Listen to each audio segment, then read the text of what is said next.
আসসালামু আলাইকুম। আমরা আজকে আলোচনা করব বাংলাদেশের আলোচিত ব্যক্তিত্ব আল্লামা আব্দুল কবির আদিয়াবাদী সাহেব দামাত বরকাতুহুম এর জীবনী সম্পর্কে। তিনি নরসিংদী জেলাধীন রায়পুরা উপজেলার আদিয়াবাদ গ্রামে এক সম্ভ্রান্ত মুসলিম পরিবারে 1988 সালের 1 জানুয়ারিতে জন্মগ্রহণ করেন। তিনির পিতা মুসলেহ উদ্দিন শিকদার রহমতুল্লাহ আলাই, মাতা রবি আক্তার। তিনি 2 ভাই 3 বোনের মাঝে সবার বড়। ছোটকালেই তার মা মারা যান। শিক্ষা জীবন: প্রাথমিক শিক্ষার জন্য নরসিংদী জেলার ঐতিহ্যবাহী দ্বীনি শিক্ষা প্রতিষ্ঠান ইসলামপুর মাদ্রাসায় উর্দু জামাতে ভর্তি হন। এখানে তিনি দীর্ঘ 8 বছর পর্যন্ত লেখাপড়া করেন। অতঃপর ব্রাহ্মণবাড়িয়া জেলার জামিয়াতুস সুন্নাহ বিদেশ্বর মাদ্রাসা থেকে 2011 সনে দাওরায়ে হাদিস অত্যন্ত কৃতিত্বের সঙ্গে পাশ করেন। অতঃপর ঢাকা যাত্রাবাড়ি মুফতি কামাল উদ্দিন রাশিদীর মাদ্রাসায় ইফতা বিভাগে ভর্তি হন।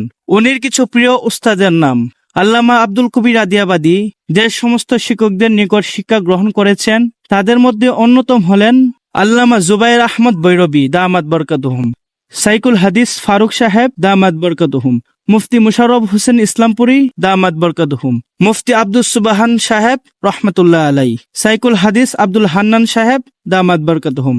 এছাড়াও তিনি অন্য যুগশ্রেষ্ঠ আলেমদের থেকে তিনি শিক্ষা গ্রহণ করেছেন। প্রাতিষ্ঠানিক শিক্ষা সমাপ্ত করে আল্লামা আব্দুল কবির আদিয়াবাদী সাহেব দামাত বরকাতুহুম জামিয়া মাহমুদিয়া মোহাম্মদপুর মাদ্রাসায় শিক্ষা সচিবের দায়িত্বে আত্মনিয়োগ হন। তিনি সেখানে অত্যন্ত বিচক্ষণতার সাথে 2 বছর দায়িত্ব পালন করেন।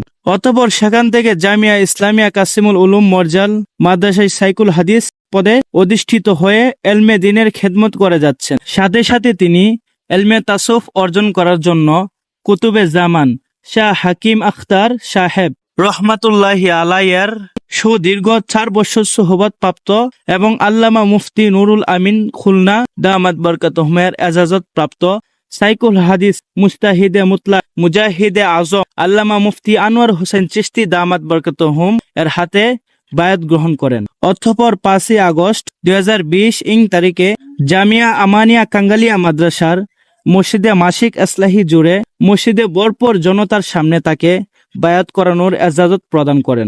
এ বিজ্ঞ আলেম দিন ও দেশের বিভিন্ন জায়গায় ওয়াজ মাহফিল করে দায়ী ইলাল্লাহ এর কাজও চালিয়ে যাচ্ছে। এই ক্ষণজন্মা আলেমে দিন দীর্ঘদিন পর্যন্ত ঢাকা মহাসড়কের পার্শ্বে মরজাল সমতা বাজার বাসস্ট্যান্ডের কেন্দ্রীয় জামে মসজিদের অত্যন্ত সুনামের সাথে খতিবের দায়িত্ব পালন করে যাচ্ছেন। এ ছিল আমাদের নিকট তার তথ্য। আমরা সকলে দোয়া করব যাতে হযরত আল্লামা আব্দুল কবির আদিয়াবাদী সাহেব দামাত বরকাতুহুম এর হায়াতে এলেমে আমলের জীবনে যাতে বরকত দান করেন এবং আরো বেশি বেশি দ্বীনি খেদমতে আত্মনিয়োগ থাকার তৌফিক দান করেন। আমিন সুম্মা আমিন। আসসালামু আলাইকুম।